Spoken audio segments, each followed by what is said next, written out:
a look at the email. As she read the reason for her refusal, she couldn't help but scoff. This is the last round of applications. If you're rejected, you won't get the chance at an interview. Charlotte Garcia will be attending the charity event tonight, he explained. Emma immediately smiled. Mr. Roberts, on the circuit. Under his cover, Emma stripped out of her long dress and into fresh new clothes, though her body was still freezing cold. Eric reached out a hand to rub her body for warmth. Why didn't you speak to Charlotte Garcia? Because I found out that, as well as Ariadne Clark Sanders, there's one more person standing in my way. I'm guessing that his relationship with Ariadne isn't that simple. If I rush things, I'm afraid this man may have done something to stop me. So I decided not to make a move in front of him. Emma explained in a concerned tone. His name is Lucas Perez. If we judge him based only on his performance as a manager, he is indeed capable. And he's also Charlotte Garcia's right-hand man, Eric explained as he stopped rubbing her body and instead wrapped her in his arms. I'll not let him get away with bullying you. Emma agreed with a soft hum in response. She was exhausted, thinking about how she had water poured all over her and how Eric was the only one to hand her his jacket. She knew that he was the only person in the world who she could trust and rely on. He was the only one that could give her warmth and kindness under those circumstances. Darling, I'm sorry, she said. I wasted such a great opportunity. If I knew you'd have to suffer like this, I wouldn't have made you come, he replied. Emma smiled as she tried to find a more comfortable spot on Eric's body to rest her head. Meanwhile, Charlotte Garcia had just returned home. She gave her secretary a call. Help me find Emma Miller's contact details. 5 minutes later, her secretary called back. Miss Garcia, I just found Emma's portfolio on one of our HR staff's computers. She wanted to come in for an audition, but it seems that Ariadne rejected her. The reason she gave was that her age did not comply with the agency's selection criteria. A loud bang echoed through the room as Charlotte slammed her hands forcefully on the table. She was furious. Those two have completely broken the rules, she thought.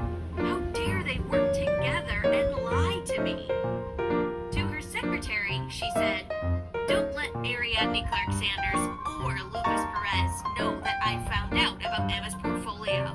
Understand? Yeah, explains why Lucas insisted that I swap seats with him tonight, and why Emma looked completely lost when I congratulated her, she realized. It's time to teach those two a lesson. How dare they treat me like I don't exist? That night. Dear listener, welcome to the world of Monica. Much like Emma, Monica also enters a complicated relationship with a rather mysterious man. The surrogacy arrangement took the shape of likings from Lewis's end, which Monica remains unaware of. Even years later, Lewis holds emotions for Monica, just the way wealthy benefactor Eric Roberts had for Emma. Immerse yourself in the world of Between the Sheets with Mr. Millionaire to know how Monica would continue hiding a child while Lewis's emotions grow for her by clicking on play now.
Their clothes were all the same quality. Emma managed to emit radiance and professionalism, while they looked like they just bought clothes from a regular department store. As for Emma's words, they were full of meaning. What she truly had been thinking was more like, you may be younger than me, but those clothes make you look like you are 36 years old.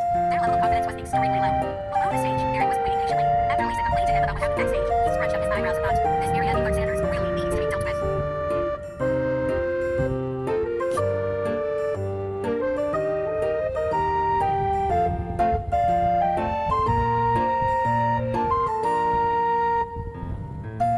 Episode 115, So-Called Fairness.